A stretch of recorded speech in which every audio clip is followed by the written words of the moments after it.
இன்றைய வேத வாசிப்பு ஆதியாகமம் 50ஆம் அதிகாரம் 15 முதல் 21 வரை.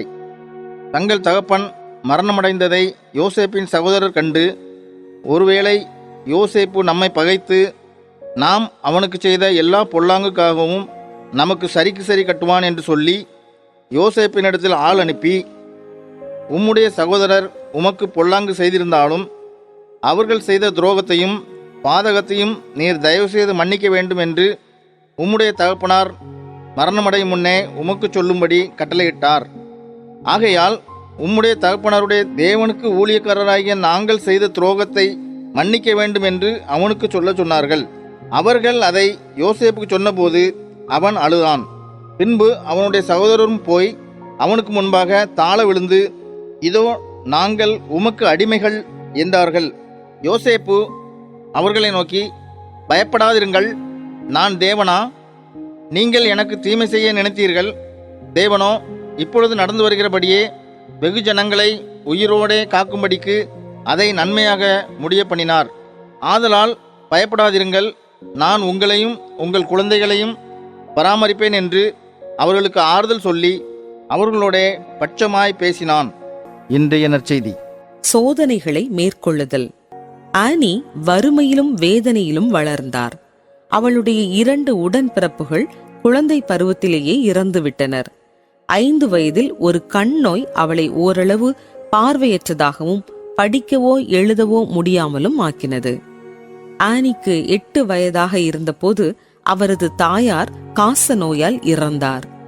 சிறிது காலத்திற்கு பிறகு அவளை துஷ்பிரயோகம் செய்த அவளது தகப்பனார் 3 குழந்தைகளை ஆதரவற்றவர்களாய் விட்டுவிட்டார். இளைய பிள்ளை வேறு உறவினர்களுடன் தங்கிக் கொள்வதற்கு அனுப்பப்பட்டது. ஆனியும் அவளது சகோதரரும் அரசு நடத்தும் அநாதை இல்லத்திற்கு சென்றனர். சில மாதங்களுக்கு பிறகு ஜிம்மியும் இறந்துவிட்டான். 14 வயதில் ஆனியின் சூழ்நிலைகள் பிரகாசமாயின. அவள் பார்வையற்றோருக்கான பள்ளிக்கு அனுப்பப்பட்டாள். அங்கு அவள் பார்வையை மேம்படுத்த அறுவை சிகிச்சை செய்து கொண்டு படிக்கவும் எழுதவும் கற்றுக்கொண்டாள். அவள் அந்த இடத்தில் வாழ்வதற்கு சிரமப்பட்டாலும் அவள் கல்வியில் சிறந்து விளங்கி வாலடிக்டேரியனாகவும் தேர்ந்தெடுக்கப்பட்டாள். ஹெலன் கெல்லரின் ஆசிரியை மற்றும் தோழியான ஆனி சல்லிவன் என இன்று நாம் அவளை நன்கு அறிவோம். முயற்சி, பொறுமை மற்றும் அன்பின் மூலம் ஆனி பார்வையற்ற மற்றும் காது கேளாத ஹெலனுக்கு பேசவும் பார்வையற்றோருக்கான பிரெய்லி படிக்கவும் கல்லூரியில் பட்டம் பெறவும் கற்றுக் கொடுத்தார். யோசேப்பும் தன் வாழ்க்கையில் பல சோதனைகளை கடக்க வேண்டியதாய் இருந்தது. 17வது வயதில் அவர் மீது பொறாமைப்பட்ட சகோதரர்களால் அடிமையாக விற்கப்பட்டார். பின்னர் செய்யாத குற்றத்திற்காக சிறையில் அடைக்கப்பட்டார்.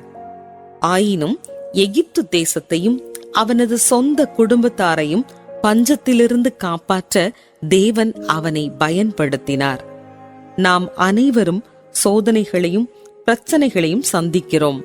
ஆனால் யோசேப்பு மற்றும் ஆனி ஆகியோருக்கு மற்றவர்களின் வாழ்க்கையில் ஆழமான தாக்கத்தை ஏற்படுத்த தேவன் உதவியது போல நமக்கும் உதவி செய்து நம்மை பயன்படுத்த அவரால் கூடும். உதவிக்காகவும் வழிகாட்டுதலுக்காகவும் அவரை சார்ந்து கொள்வோம். அவர் நம்மை பார்க்கிறார், கேட்கிறார்.